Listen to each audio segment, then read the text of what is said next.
DJ Best joined me on the Sports Buffet podcast. Hilltoppers have a regional semifinal game against Blacksburg on Tuesday at McCue.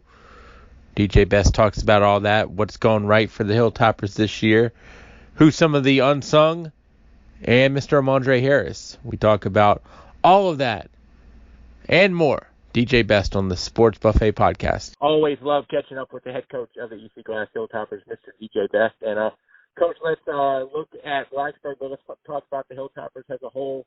How tough has this year been in terms of it's kind of the first year where everything's really back to some type of quote-unquote normalcy? It feels good. I think last year with the shortened season, we had such a young team that I was glad that they were able to play. It kind of gave us a little bit of a faster pace and faster start than some of the other programs. And we're using that to our advantage now because my team is still so young, man. They're just now really figuring themselves out. And we're starting to play some of our best basketball at the best time, sharing the ball very well. If I looked right, in our last game against Pulaski, 22 assists on 27 field goals, which is huge. That is, that's a point that says sharing the ball is very well, and it just gives us better opportunity to score more points. And not only is sharing the ball very important, keeping the ball is also important. How important is it that you guys keep those turnover numbers, down as low as possible? They know that their number is less than 10. And it's just the way, it's just like any other thing. In order to score, you got to have the basketball. You got to possess the basketball. And if we don't have the ball, we can't score. We look at games like when we played Northside, we turned the ball over 13 times in the first half. Of those 13, 7 of them led to points. So you say they scored 14 points off of turnovers in the first half, and we're down by 22 at the half. So how much opportunity would we have if we can take care of the basketball? You just give yourself an opportunity to score, which is the ultimate goal. You want to take care of the ball so people don't get easy transition buckets.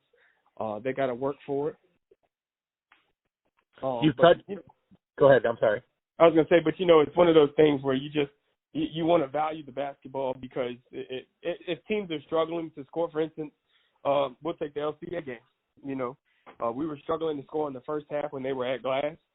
Third quarter, we were able to speed them up and turn them over a little bit, and it got us going offensively. We were able to get into a rhythm. And so you just don't want to give people an opportunity where things are hard and you make it easy.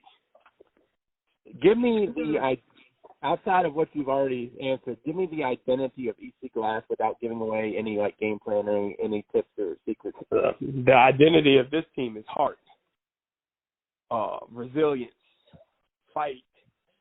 Those are 3 words that come to mind without even discussing a game plan. You're going to get our best effort all 32 minutes. We're going to give you everything we've got. We're going to play with heart and pride because, that this team is playing for something bigger than them.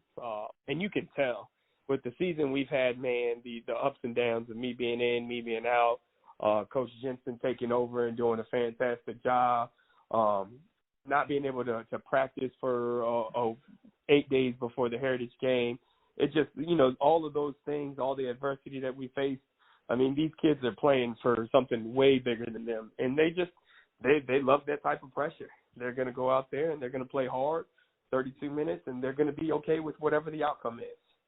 You touched on it, and I think the identity of EC Glass comes from the top. But when I saw you at JF, you were there, but you were not the head coach in acting that day. It was Jeff Jensen. Coach Jensen, I think, done a tremendous job. Let's give Coach Jensen some praise here from you and talk about, too, how different it's been. Like you said, you've been in and out. When bad things happen, you can only hope that good comes from it. And to be honest, I think that's what happened here. I think, as anybody's goal, I'm sure Jeff's goal is to eventually be a head coach one day, and he got a lot of exposure this year. I didn't go to workouts. He ran workouts over the summer. I missed a handful of practices. I've missed things due to therapy, treatments, and stuff like that. And it shows. The team hasn't missed a beat. We kept on going. I think Coach Jensen is 4-0 maybe in his tenure as a head coach, which is great. But it's the same thing. It's, hey man, what do you want to work on? What do you think? All of these things. So it's never been a just one man job. Mm-hmm. My staff, him and Jeremy, have done a fantastic job of really just picking up the slack when I haven't been able to be there. And it's just a testament to the workload that we put in together. The countless hours of film and how do we get better here. And, it just shows he's a student of the game and he loves to be around them. The kids know that he cares about them. And, I couldn't ask for a better assistant coach. Outside of dedication, you talked about Coach Jeremy Anderson as well. Is there one area where you've seen Coach Jensen and Coach Anderson improve that it's like, hey, maybe I'm glad they've improved in this because it takes a little pressure off me? Have you seen Coach Jensen yell yet off the sideline? I have. Coach Jensen raised his voice one time, and it sent chills down my spine. Coach Jensen said that we were talking yesterday. He's always, we've always got to play good cop, bad cop, and usually I'm the bad cop. And so with him being good cop, when he took over, it allowed him to kind of be the bad cop role, and the kids responded very well to it, And it's just, I'm just glad to see, because we don't have a closed door policy. So I'm just glad that, when I stepped out, he became more vocal. And he's always been vocal, but now it's like the kids are seeing that, he's just as important as me. So if Coach Jensen says do this, they don't even think twice. They don't blink. They don't ask questions. They just do it. Before we get into Blacksburg, give me some good things and single out some of your guys if you wish. Who has really impressed you and who stood out from the Hilltoppers this year? So I'm going to say the odd man that no one else knows, Lavarius Gilbert. He has probably stood out the most and has thrived the second half of the season.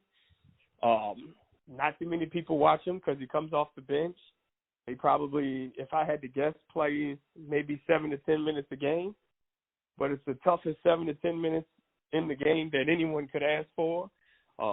He gets rebounds. He usually guards the opponent's best player. He's a physical freak. So down in the post play, he doesn't get bullied. He's coming around for us, and he helps that rotation be a little bit deeper than what it is. And obviously the district coaches, gave a great award to Harris. Talk about how good he is.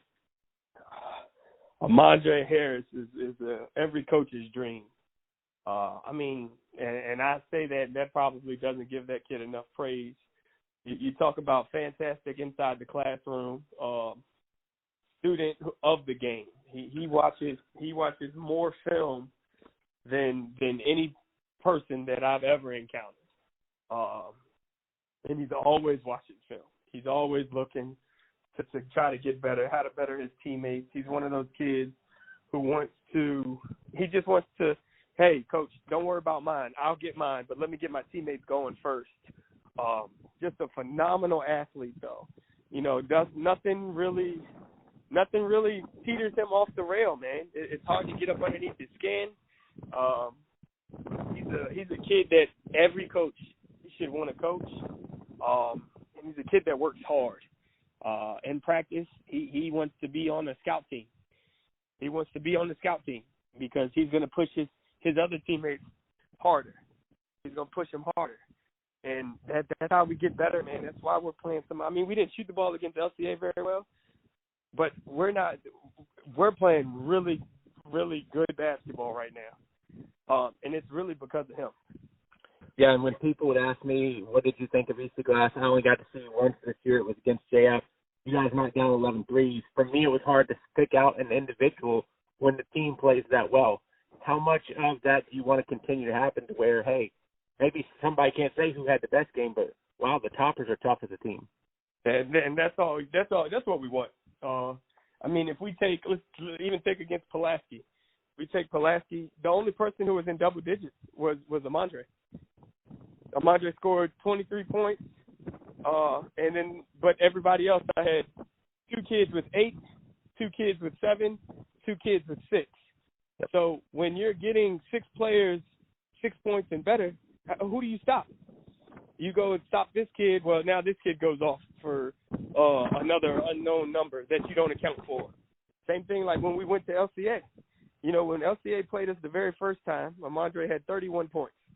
So we knew the game plan coming in was going to be stop Amandre. What happened? They held Amandre to 12 or 13 points, and then Aiden goes off for 20. So it's like as soon as you take one topper away, the next one steps up.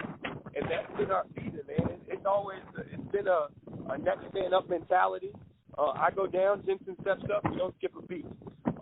You know, Amandre sits down in a couple games for quarters or a period of time, boom, Aiden steps up. Aiden goes down for a couple minutes in the game, Camp steps up. Knox comes in the game, he's stepping up. So we're getting production from all 9 people that are in rotation right now. And that's all you can ask as a coach is to say, hey, we don't drop off. We actually, you know, we're going to get better when we return to our bench and our reserves. And what I like to call them is our bench mob. They come in, and you got to get some scoring off your bench. And when you can get, you know, 15 points a night off your bench, that's really good production. Final question. Always love talking to you. I get an education out of it. But give me what worries you and what makes Blacksburg a strong team. Blacksburg is an older team. They've been playing together for a while. If I'm not mistaken, their seniors are the 10th grade group. I guess that would be 2 years ago when we lost to Halifax. They lost to, I can't remember what their seeding was, but they played really well in that game too, in that second round. So this group understands, you know, what that looks like and what it feels like. I know that they're hungry, and they can shoot it. And when I mean that they can shoot it, I mean if it's uncontested, you might as well go ahead and put it in the book. And so some of my worries is our aggressiveness. We got to make sure that we're keeping a spot and an eye on their shooters, which they have so many on the floor that anybody can make it. So it's kind of making me try to figure out how to really keep us in good spots without slowing the tempo of the game down, because we want to play to our pace all the time. And if we can get them to play to our pace, then we should be okay. But my biggest fear is how well they shoot the ball. They remind me of LCA because they'll make the extra pass. You think you're in the right spot, they'll make the extra pass, and boom, there it goes, 3-ball right there, just knocking it down. So I don't want our aggressiveness to burn us, but I also don't want to take it back because that's what stimulates us so much is being able to get after the basketball. Coach, always love talking to you. We can't wait to see you again in person, and best of luck against Blacksburg. That sounds good. Come out to the McCue Zoo on Tuesday. We'll be there at 7 o'clock.